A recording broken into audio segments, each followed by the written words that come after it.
What's up, my fellow scruffy looking nerf herders, and welcome to the Carbonite Chat. Today we're going to be talking about Darth Maul, the Apprentice.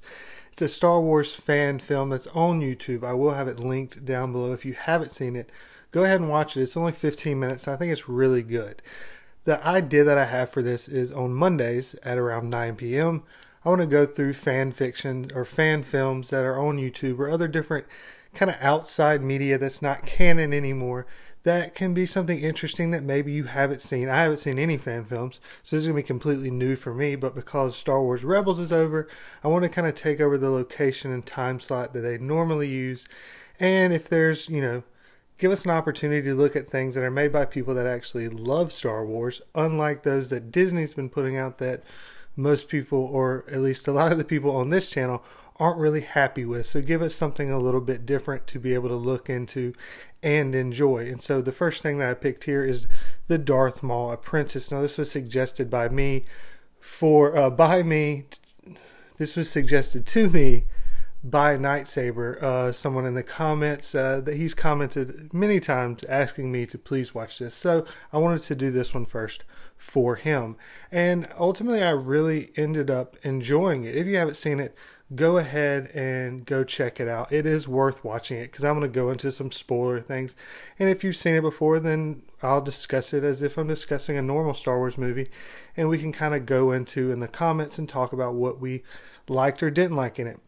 First off, I think the CGI in it is quite impressive for what they've, it's a free movie on YouTube. And for that, it's really well done. There are two instances where I was kind of iffy. It was, quite obvious that it was, okay, this isn't high budget CGI, but again, who cares? It's still really well done.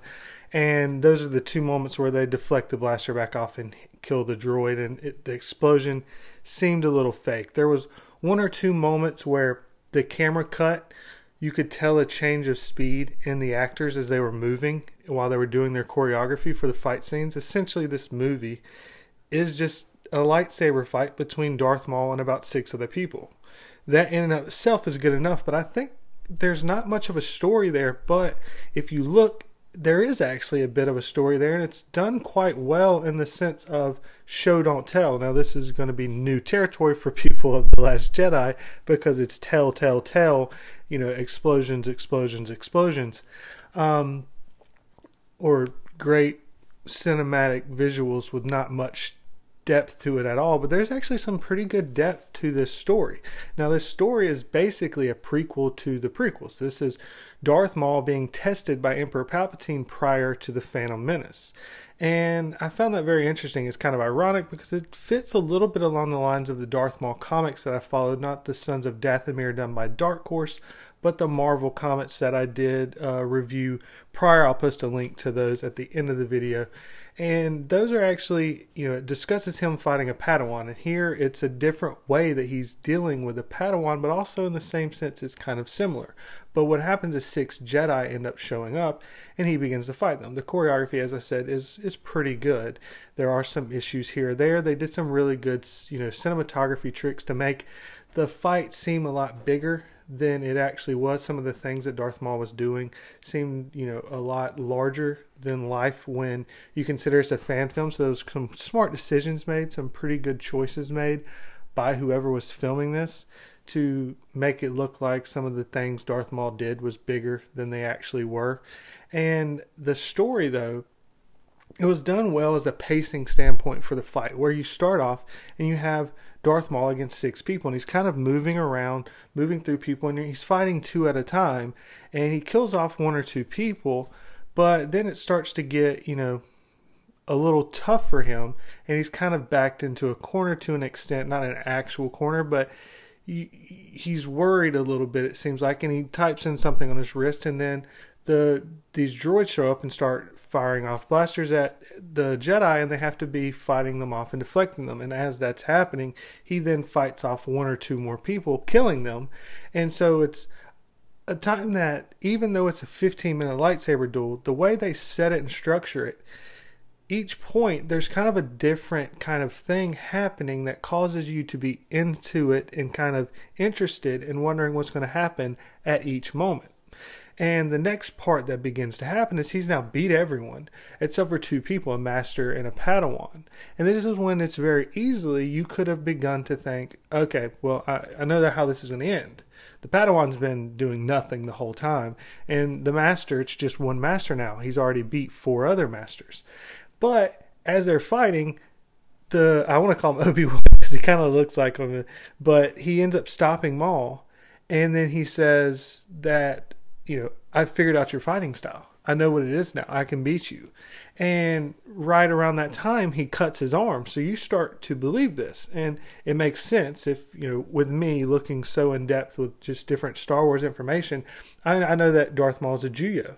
And I know he uses a lot of emotion in his fighting. And Juyo takes pieces from all of the 6 other fighting styles. And this means that they're going to be kind of a mixture of it. So when you're fighting someone, and especially when you're fighting a Sith, because basically only Sith use Juyo. Now, Mace Windu uses Vapad, which is a version of Juyo, but it doesn't it doesn't go completely fueled by the dark side. So it's not exactly the same, but a Juyo specialist is going to have, there's no set style. They're going to be placed together with, a whole bunch of different styles meshed in there. So because of that, it could take a while for him to pick it up and understand it. But over the time of them fighting a group of people, he begins to understand it. So this makes perfect sense to me. And now that the master understands what he's doing, he can then compete with and beat him. And at this point, Maul kind of disappears and they're trying to find him. And it moves into this kind of area that kind of mimics The Force Awakens as they're moving through the Rey and Kylo fight, which is actually mimicking the Revenge of the Sith as they're going through the hallway with the deflection is bouncing off the sides. And it was a pretty cool shot. And there was one little thing where he runs up along the wall and around, and that was pretty cool. But then the story begins to move to the Padawan. And this was, I thought, smart because I had no idea what was going on. And, no idea what the story was, obviously. And because it was called Darth Maul Apprentice, my mind started going into twists and different ideas of what it could be leading to. And because this girl had been focused on a lot, it was set up from the beginning that she was a Padawan. And she ends up, when the first goes up to Maul, he just hits her and she falls to the ground. But instead of following Maul as it had been following, it follows her to the ground. And I kind of caught that as like a obvious screen direction, that if this person is a good director, they're directing you to see, hey, this is what we want you to see for a reason. This is telling a story here. So we're following the girl falling to the ground instead of the lightsaber battle that's happening. So I kind of picked that up. And then later, when he force chokes her and lifts her up and she falls back down, there's a second moment where it kind of follows where her on the ground. And then Maul ends up killing her master. And then Maul turns. So now, again, we're presented with a moment where we're like, we know exactly what's going to happen here. Maul's going to destroy the Padawan. But there's this pause, and he's kind of looking, and the guy who plays Maul did a really good job of acting. When you consider that this is a fan film, so this isn't a professional actor that I know of, but he's got his face painted, and he's not saying anything. But with his eyes and with just different facial movements, you start to feel and you understand what's kind of going on in the mind of this person. And I thought that was really well done. I mean, there were some times where he kind of overdid it a little bit, and I'm not judging it in the same way I would judge it if it was a DiCaprio or a Daniel Day-Lewis or a Michael Fassbender acting, because they're professionals paid millions and millions of dollars to do it, and this is just a fan film. So for a fan film, I thought it was very well done when you consider how hard it is for an actor with his face painted, with no lines, to give a, kind of portrayal that he gives where you understand what's going on kind of at all points. So you begin to question whether or not he's going to kill him. Now this goes back to the comic books, the Marvel comics with Darth Maul, where he has to fight an apprentice, or he chooses to fight an apprentice, and he starts to see a connection with this person. He starts to have compassion, and he's like, maybe I shouldn't kill him. Maybe I should train them up. And that's where I started to think, maybe Darth Maul Apprentice, she's the apprentice. And it's Darth Maul finding an apprentice. And that was where I was like, this is interesting. Will he take her? Will he bring her in and she work with him? There's a lot of ways that could come about, but I was interested in that, was playing that little thing with it.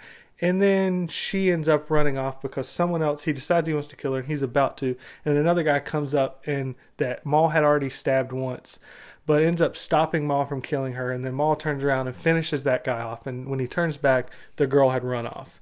And so he ends up kind of chasing her down. And once he gets there, they end up having a duel. And she's trying to, use some force pushes and kind of get him off. But ultimately he ends up beating her, but she's on her knees in front of him. And now we have the conflict yet again.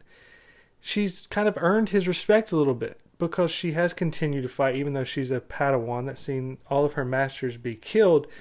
And he's looking back, and Emperor Palpatine's watching what's going on, and there's this conflict, and it does a really good job of setting up, is he or isn't he? It's a very basic thing. The movie Snowpiercer did this absolutely brilliantly. If you haven't seen that movie, please go watch it.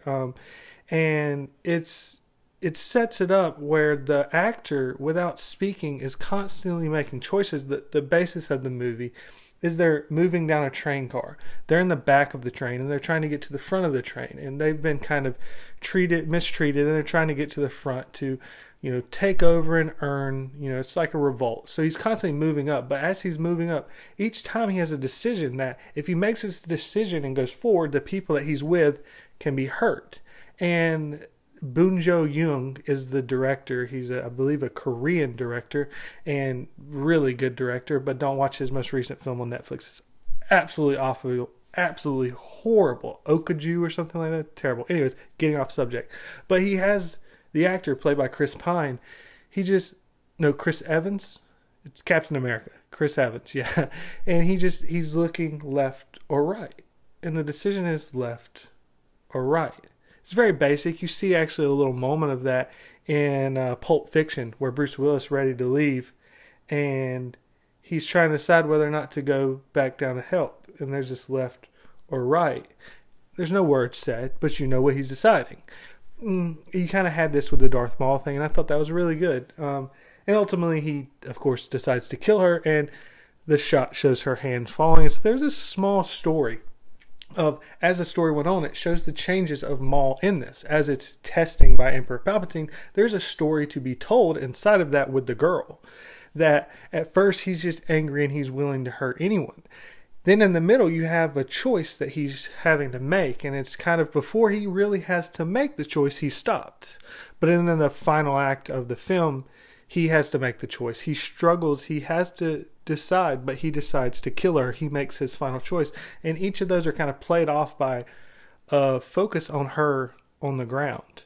And I thought that was really well done. That was kind of smart storytelling and very intriguing from my side. If I'm sure that's what the director meant to do. But anyways, it was a very well done film. I thought it was very enjoyable. If you've seen it and picked up anything else that I missed, I would love to hear it. I'm sure Night Saber, if you're watching this, which I hope you are since you wanted me to watch it, discuss it because I know you've probably seen it quite a few times. But if there's any other fan films that y'all have seen, I haven't seen any, so anything you suggest will be up to watch. I want to do these on Mondays now that Rebels is gone, and I want to open up something that's a little more enjoyable for us to watch, look into, and enjoy. So if there's any of those, please comment them down below, and also discussion about this film and what you thought and what you liked. And I look forward to hearing all of your thoughts and opinions. Thank you as always for watching, and never forget, you Nerf herders, I love you.